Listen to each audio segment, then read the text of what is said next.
Terima kasih sudah mau nonton video ini, tapi jangan lupa teman-teman klik tombol subscribe karena subscribe itu gratis. Dengan subscribe kamu dukung channel ini terus untuk upload video setiap hari. Terima kasih. Salam merinding, selamat datang di Cerita Bebas Channel. Di video kali ini, kita akan melanjutkan cerita tentang Deki yang tersesat di hutan belantara Sambas. Di video kali ini bercerita tentang mistis tengah malam di hutan belantara Sambas. Deki didatangi gadis kecil dan minta sesuatu. Kisah Deki berlanjut di hari kedua, Kamis 6 Februari 2020. Dari 5 hari ia tersesat di dalam hutan Sungai Bening, Kecamatan Sajingan Besar, Kabupaten Sambas, Kalimantan Barat. Deki terus berjalan menyusuri pinggir sungai tempat ia tersesat mencari rekannya saat memancing.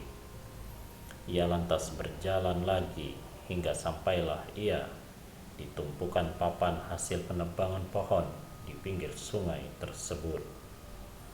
Sempat berencana tidur di situ, berharap menemukan sang pemilik tumpukan papan hasil tebangan pohon ini yang diduganya akan diangkut ke tempat lain. Namun, arah kakinya memilih untuk menyusuri jalan kecil bekas papan tersebut diangkut. Hari kedua, Kamis, berjalan lagi dan menemui tumpukan papan. Rencananya mau tidur di situ, tapi masih pagi. Maksudku, kapan orang mau mengangkutnya? Soalnya di tepi sungai.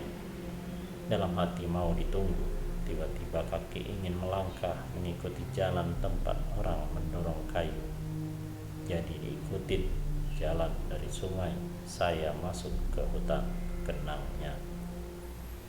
Namun kemudian di tengah perjalanan ia menemukan orang memancing berjumlah 2 orang. Orang tersebut dengan penampilan menggunakan baju hitam dan bertopi. Namun anehnya saat dipanggil, orang tersebut diakuinya tidak membalas panggilannya.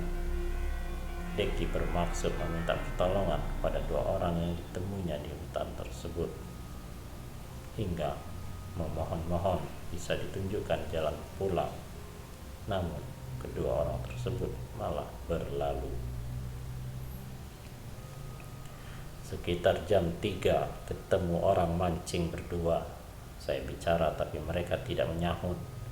Dia masih jalan terus menggunakan topi dan baju berwarna hitam. Ku dekati, tapi makin jauh. Laki-laki, sampai aku memohon carikan aku jalan keluar. Kalau kalian tidak mau mengantar, tidak masalah. Yang penting tunjukkan jalan keluar. Namun dia jalan terus, jadi saya tinggalkan, ujarnya. Ia lantas berjalan lagi dan menemukan orang lain lagi yang sedang mencari burung dengan cara dijerat dengan getah atau karet. Anehnya lagi, orang yang dipanggilnya sempat merespon mendekati Deki, namun semakin orang tersebut mendekat malah menghilang.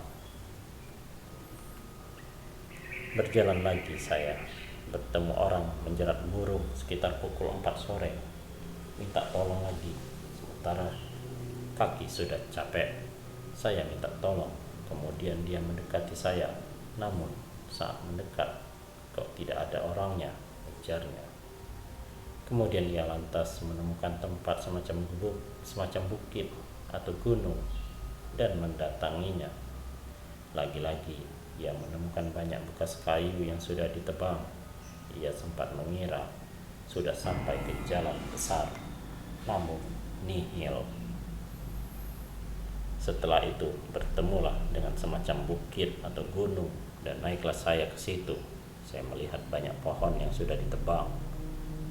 Saya kira sudah ada jalan besar. Saya pantau di atas apakah ada jalan besar. Ternyata bukan, ujarnya.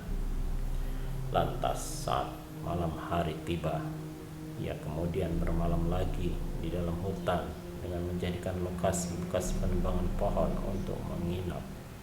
Namun, lagi-lagi antara sadar dan tidak, ia mengaku didatangi sosok gadis kecil yang memberikannya penawaran untuk menandatangani sebuah kontrak. Tidak jelas kontrak tentang apa, namun si gadis kecil mengatakan jika ia bersedia menandatanganinya, maka ia akan mendapatkan kemudahan untuk pulang ke rumahnya kembali. Tak serta-merta mengiyakan tawaran si gadis kecil tersebut, Deki lantas meminta untuk ditunjukkan jalan keluar dulu dan membawa naskah kontrak ke rumahnya untuk disepakati bersama istrinya. Namun si gadis kecil menyerah, dan kemudian sang ibu yang mendatanginya dan menawarkan hal serupa. Namun apa yang dialaminya tersebut saat didatangi sosok anak kecil dan sang ibu ternyata hanyalah di bawah alam sadar. Deki lantas terbangun dari tidurnya dan menyadari ternyata saat itu fajar kembali menyingsing memasuki hari Jumat 7 Februari 2020. Bersambung ke bagian 3.